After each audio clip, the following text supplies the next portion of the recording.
Hello, my name is Rich Milner and I direct the Center for Urban Education. I'm also the Helen Faison Professor of Urban Education here at the University of Pittsburgh. I am excited to sit here with my colleague, Dr. Skiba from Indiana University, who studies issues of disproportionality in urban environments, but also across various social political contexts. And today we're going to focus in on 3 short questions to get his insight. One question really is about what the pressing and pertinent issues are in his research related to urban education. The second question really is about policy. So how do we translate some of the big findings from his research? What would he tell policymakers about that work? And then the third question really is very simply, where do we go from here? I know that's a small question, right, Wes? But we are really looking forward to hearing from you. So welcome to the University of Pittsburgh, and I will turn it over to you and really ask you to talk about 2 or 3 pertinent issues from your research, especially as it relates to issues in urban education. Yeah. Thanks, Richard. Well, I think that the most important thing is the disproportionality in suspension and expulsion in schools. You know, we've been seeing in the media and wrestling as a nation with the police shootings of Michael Brown, Eric Garner, and many others across the nation. And those things are so tragic and shine a light on the disparities and issues of race and stereotype and differential treatment across our nation.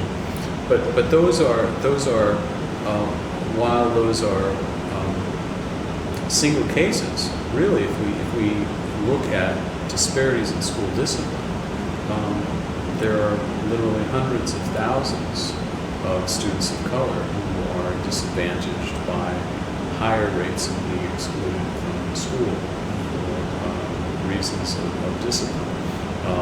We know from the work of the American Psychological Association that that's an ineffective approach to school discipline. And more importantly, we know that there are serious long-term consequences that students who are suspended or expelled are at risk for academic disengagement, lower achievement, dropout, and involvement in the juvenile justice system.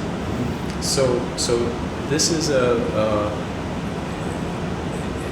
issue that says, hey, this is not just on the streets. This is not just in arrests. These disparities start in our school system and affect many students and limit the life opportunities of many students. I think that's really powerful because one of the points you make here, and what we're coming to understand in our research here at the University of Pittsburgh, is this notion that these punitive, these exclusionary policies and practices actually are not working. Right. And I guess, it's not a rhetorical question as much as it is a cry for a plea to help us really rethink this. And why do we continue with these policies and practices? Right? If we have solid evidence that these exclusionary practices, for instance, aren't working, why do we continue engaging in it? I think there's 2 questions Sure. Inherent in that. And one is why we continue to use exclusionary practices at all. And the second is why those are overused for students of color. I think in some ways the first question is easier. It has become a pattern beginning in the 1980s. We established more punitive methods of discipline. There was a rise of zero tolerance, and we've seen we saw a shift towards acceptance of more punitive, more exclusionary types of measures. We believed that those were the things that were going to work. It took research 10 years or so to show that these things aren't working. So that's the why. Probably before that, it's what we know how to do. It's the habit pattern we have, and hopefully or as schools and policies begin to shift, we've already seen the federal government issue guidelines. We're trying to move us away from suspension expulsion. We'll see reductions. The tougher question is why do we have persistence of racial disparities in suspension and expulsion? And I think that's a question that reaches way deep in our past, way back to our founding as a nation, the oppression and discrimination. And in a way, I view these disparities as kind of the footprints or the footprints of our history. What has remained, the inequities that are just deep in our system. And we're beginning to understand a little bit of why that occurs. It occurs because of classroom practices. It may occur because of implicit bias in our system. It's complex, and it's really where we need to be putting our focus right now, is to understand that and begin to say, how do we change the day-to-day practices that are eventually leading to these disparities and disability. Yeah, I think that's really powerful in so many ways, and your research has really led the way in so many ways to shed light on these disparities. I wonder if I know you've had opportunities to talk to Congress and to have conversations with people who, with the Office of Civil Rights or other policymakers who have some say in how we allow policies to continue to disenfranchise particular groups of students, groups of folks in general. What is there one or two? What one or two bits of advice would you share for policymakers as they, with good intentions, work to redress some of these inequities? Well, I think we have begun to see some significant shifts at the federal level.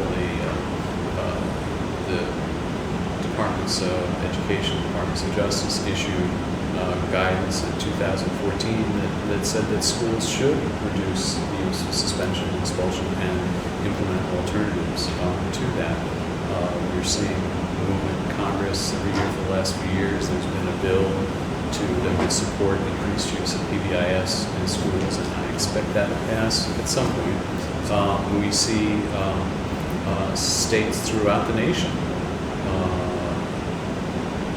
modifying their discipline codes across the state to reduce the use of suspension and expulsion and put alternatives in place.